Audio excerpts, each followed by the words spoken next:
What's up, Vol Nation? Let's talk about the University of Tennessee and the transfer portal and what it's going to look like us for the 2025 season.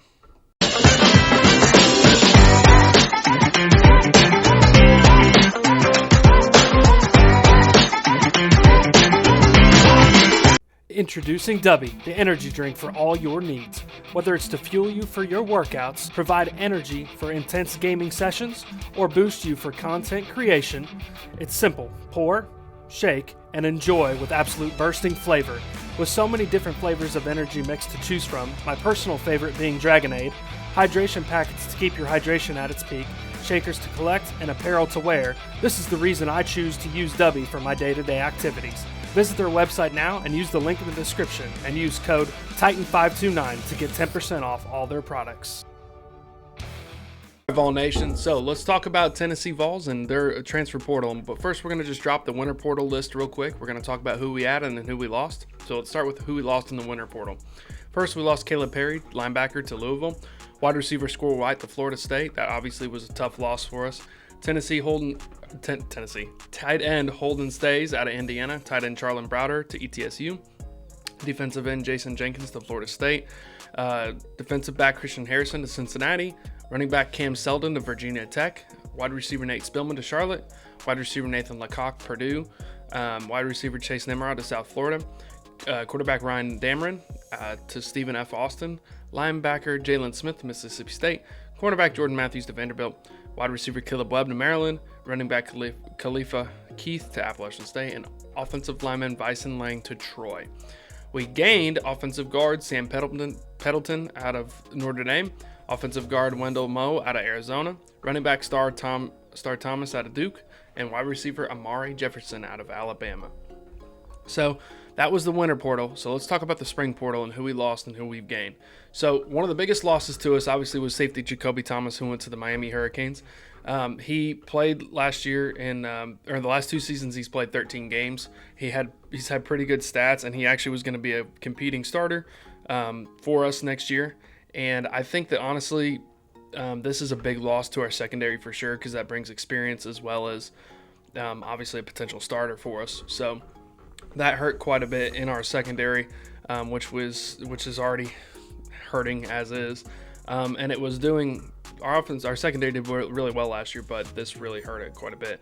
Offensive tackle Larry Johnson, who went to Colorado at 6'7", 350 pounds. He actually was competing for a starting spot with five-star signee David Sanders at right tackle. And this is obviously going to be a big hit when it comes to the potential for backups as well as starters. He could have easily won that he could have very well won that starting spot, but it could have been a good solid backup if David Sanders gets hurt for some reason.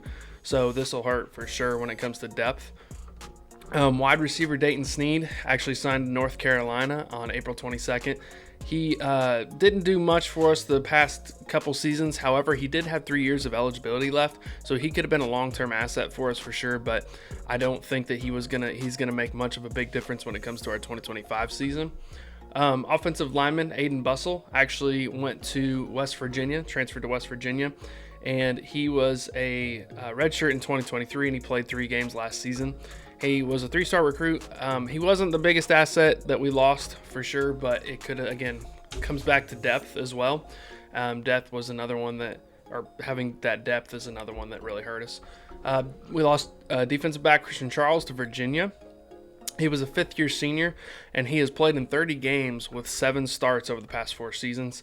He did take a red shirt in 2023 with a season-ending injury, but in 2024 he actually played in 10 games, and he actually did really well.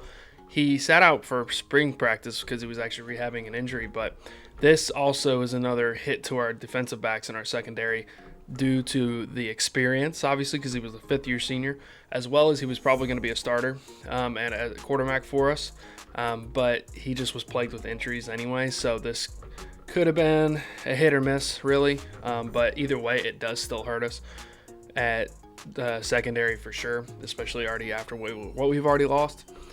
John Slaughter, safety John Slaughter, his transferred to Colorado. And he's played in 23 games over the past 2 seasons, but mainly on special teams, so that'll be a special teams position that we'll be lacking. But he was still a safety, and he still did bring experience and knowledge to that safety in that secondary group. So again, our secondary is taking yet another hit, which really starting to concern me when it comes to our defensive pass, or our passing defense for next season. But we'll have to wait and see what happens.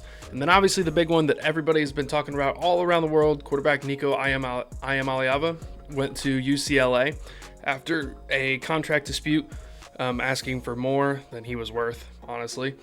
And he passed for 2,600 yards and 19 touchdowns and 5 interceptions last year. However, those numbers are a little bit contentious because he was a very timid person. He had a lot of timidity about him. And I think that actually is why our offense struggled as much as it did. We leaned too heavily on Dylan Sampson and our defense to actually win games as opposed to our passing game. Most of his stats actually came from lower tier teams that we played against, and he just was not as aggressive as I would have liked him to be. Sure, he could have thrown more interceptions if he had been that way. However, we probably would have had a lot more successful passing game if he had. But he also was very erring on the side of overthrowing receivers as well. So that was also another struggle, was reeling in his accuracy. However, I think it was a blessing in disguise to an extent, at least for the 2025 season when it comes to offense, for who we gained out of this as well. Now, who did we get from the transfer portal? We got defensive lineman Josh Schneal out of Grand Valley State at 6'3", 290 pounds. He still has 2 years left, so that's at least 2025 and 2026 season, which is good for us. He played 13 games at Grand Valley State in 2024. He had 35 tackles, 3 tackles for loss, 2 sacks, 6 pass breakups, and 3 quarterback hurries. This is obviously a great addition to our rotational scheme for the defensive line like we had last year, and this will be big for us to be able to take into our defense and to constantly rotate those linemen to have fresh bodies on the field. He will be one of those fresh bodies consistently. And then, like I was talking about, we also added quarterback Joey Aguilar out of UCLA. I say UCLA, but he actually didn't play any games at UCLA. He had just transferred there from Appalachian State until Nico transferred there. And then he realized they were probably going to push Nico at the starting position over him. He didn't want to have to fight for it. So he decided to transfer to Tennessee, where Nico came from, which I think is kind of cool. He had, at Appalachian State over 2 seasons, he had 6,700 yards and 56 touchdowns, which is pretty good numbers for the conference he was playing in, and the relevant talent that he had around him. His receiving core actually was not as effective, but he still made do with it what he did. And then at 2 seasons at Diablo Valley Community College, he had 3,000 yards and 21 touchdowns, probably mostly coming from that second season. He transferred to UCLA in January, and he did spring practice there and everything, but after Nico went there, he transferred to us. He's 6'3", 220 pounds, so he's got a pretty good size about him, which is something that Nico did not have. Nico had height, but he didn't have actual bulk. So Joey has got a lot more bulk on him, which is probably better for injury-wise. He was the Sun Belt Newcomer of the Year and the Cure Bowl MVP after breaking multiple school records when he was with Appalachian State. And then in 2024, he did throw 23 touchdowns and 14 interceptions. However, what I like about this stat is it shows he is aggressive and he is not afraid to throw the ball, which is exactly what Tennessee, like I mentioned, needs. We need somebody who is going to come in and be aggressive and not worry about having negative stats towards you. That is what Nico worried about. And I talked about this more in my Nico versus Joey debate. So check out, I'll put it wherever my finger is, right here. Check out that video if you want to see more about that. And why I think that Joey is actually a better fit for the Tennessee system than Nico was, especially when it comes to the aggressiveness factor. But anyway, guys, I hope you guys enjoyed this video. I hope Tennessee has a good season this year. We'll have to wait and see. And anyway, go Vols.